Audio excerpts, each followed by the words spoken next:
To add live effect to a portrait photo on Samsung Galaxy S24 Ultra, open Gallery app.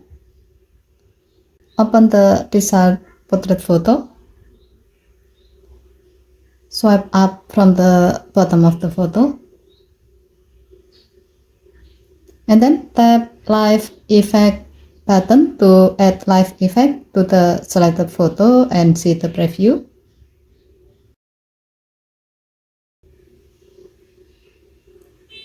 Next, tap Save Copy to save the edited photo to a new photo in the same folder as the original photo.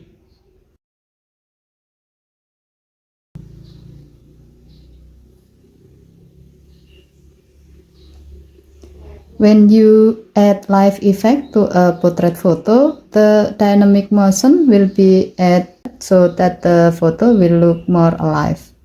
The photo will be saved as .mp4 and you need to play it to see the effect. Okay, thank you for watching.